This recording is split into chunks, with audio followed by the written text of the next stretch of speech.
Well, here we go.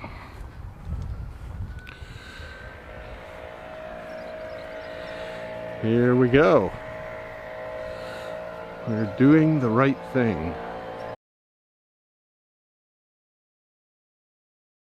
One of the most surprising results of my research was when I discovered that the more choices you give consumers and workers, the less stable the system becomes and the less efficient it is at utilizing the resources for the purpose of a healthy, stable population. Now, like much of my surprising research, when this first happened, I was baffled, and I immediately set about trying to find some corroborating research. And surprisingly, I found a lot, but not in economics. The prisoner's dilemma is extraordinarily simple, and I'm going to give you the exact figures, but basically it goes like this. You have two choices, to cooperate or deviate. Now, if you deviate, you will always get rewarded with a higher amount, always.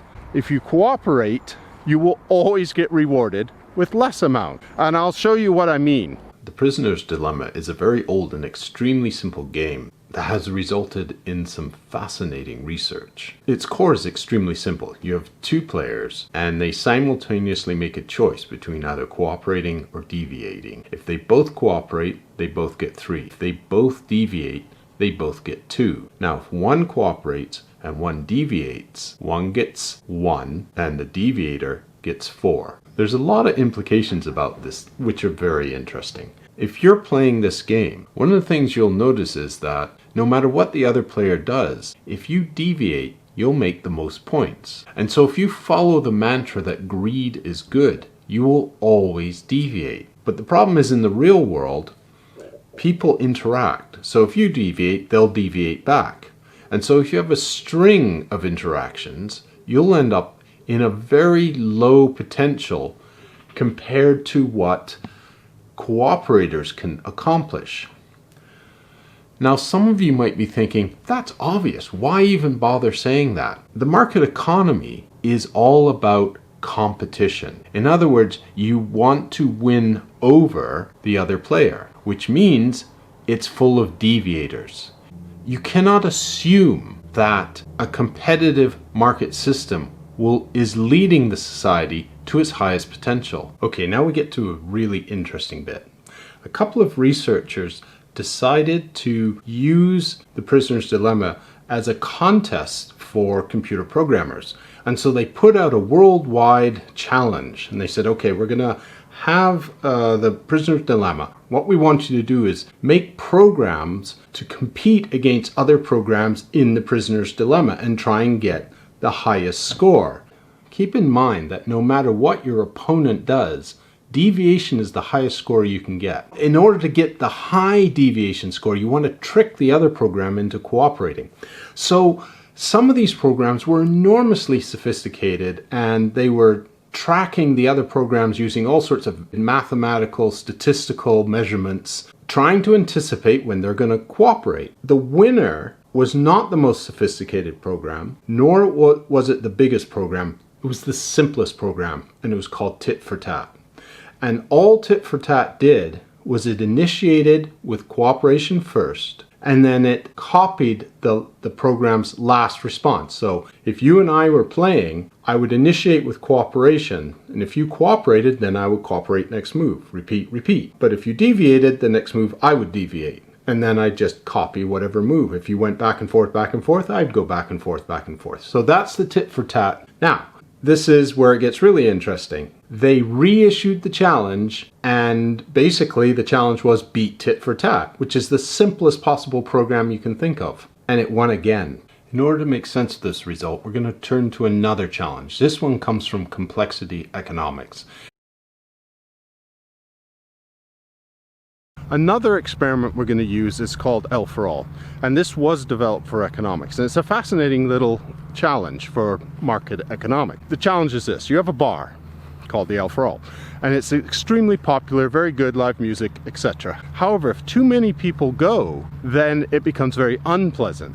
And so the question is, how does the individual determine whether to go or not? If too many people go, then it's terrible. If fewer people go, It's brilliant. So what market signal is there? Okay, so there is no market signal that'll let you know whether the bar is going to be crowded or not, because price can't tell you that. So what strategy is there available for a consumer to determine whether to go to the bar or not? To solve this problem, what happened was Brian Arthur decided he put a bundle of strategies together in a computer.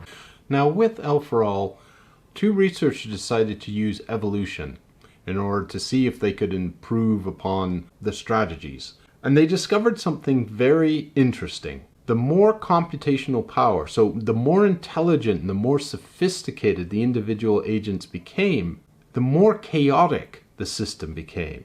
Plainly, it was less efficient. And this is completely counterintuitive. This actually refers back to even earlier research, where in 1991, they determined that in a complex system, so a populated system, if you had a godlike element controlling the system, it could optimize everything if it had total control over the whole system and perfect information. But equally, if all the individual agents were able to run the system using very, very simple rules, so very little computational effort, it was just as efficient. This might be why systems made up of very simple elements, say a termite nest, for example, can construct architectural marvels which have fantastic ability to control temperature and deal with waste and have a sound construction against strong weather elements, either the same or better than what human architects can do.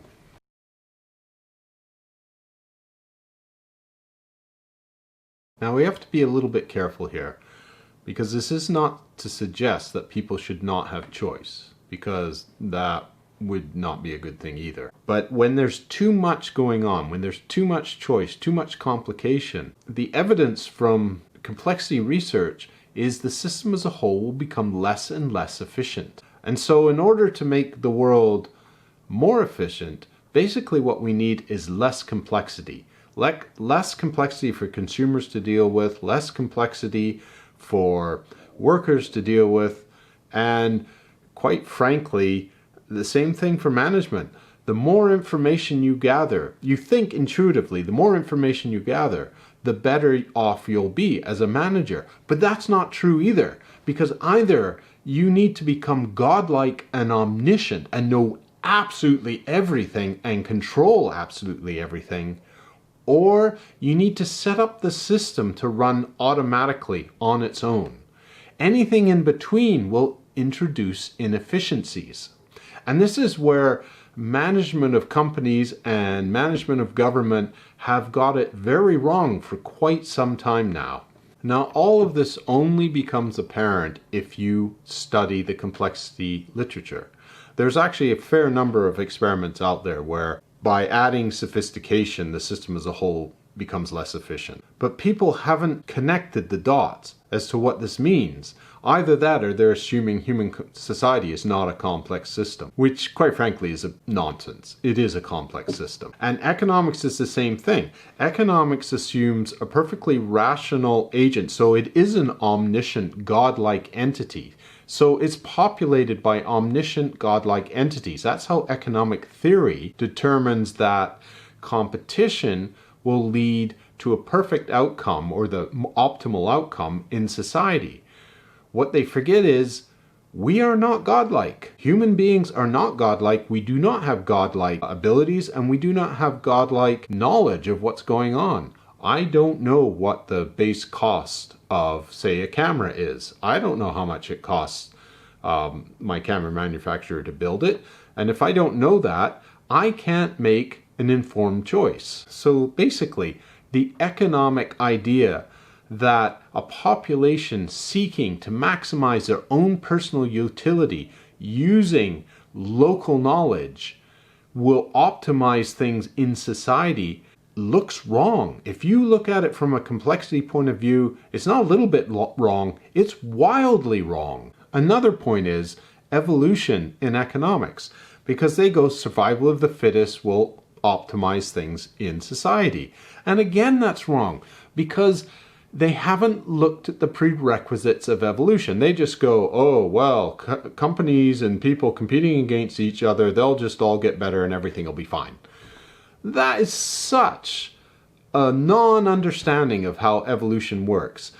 Any country that set up these preconditions will end up with a completely different evolutionary direction than they think they're going to go. And it's actually fairly evident out there. We do not have an optimal society right now. Especially, well, some countries are more optimal than others, but there is a lot of very, very serious problems in society right now.